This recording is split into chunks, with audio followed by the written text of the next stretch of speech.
Diana Bellona, Granny Warbucks, written by Anna von Black. It started with a mansion that reeked of old money and ended with a corpse in the park.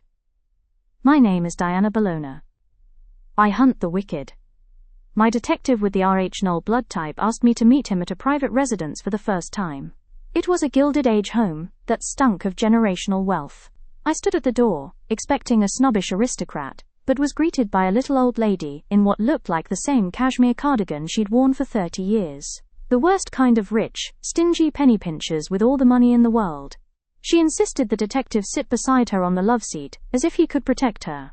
Then she placed a dainty little Victorian ring box on the coffee table and made her offer. The contents within are yours, if you get me custody of my grandchildren. I'm not a lawyer. I know exactly what you are, and I know you can solve my problem. And what problem might that be? My son was a lush and a gambler, but he was my son. He was my only son.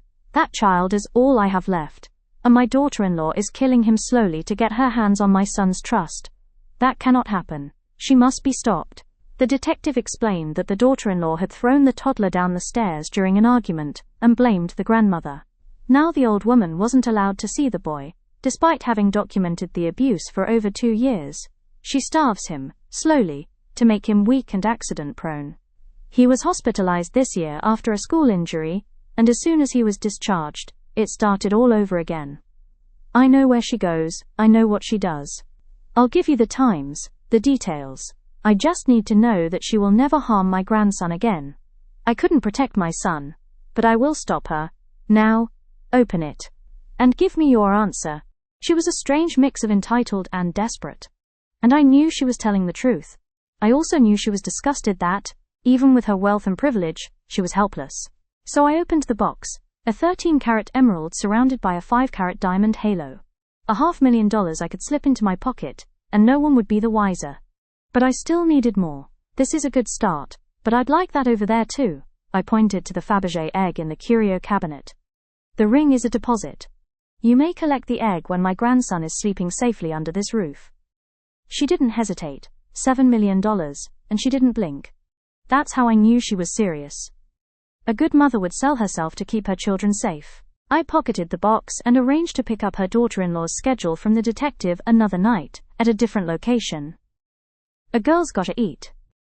I watched the woman drag the boy out of the car and up the stairs after school. I listened for hours, her yelling, him asking for food. He had to do his homework first. Then he had to clean up his toys. Hello. Then he had to carry his toy bin upstairs to his room. Hello. He couldn't lift it. The bin fell down the stairs, toys scattering across the landing.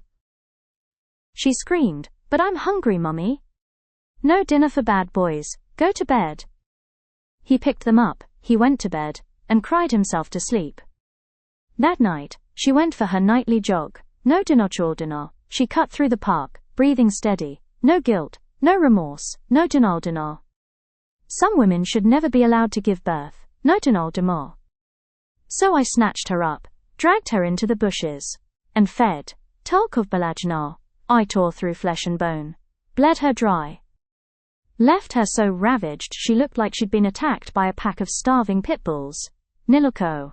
It took about a week to sort it all out. Once a doctor confirmed the boy was malnourished, and a child psychologist testified, the court saw through the mother's mask.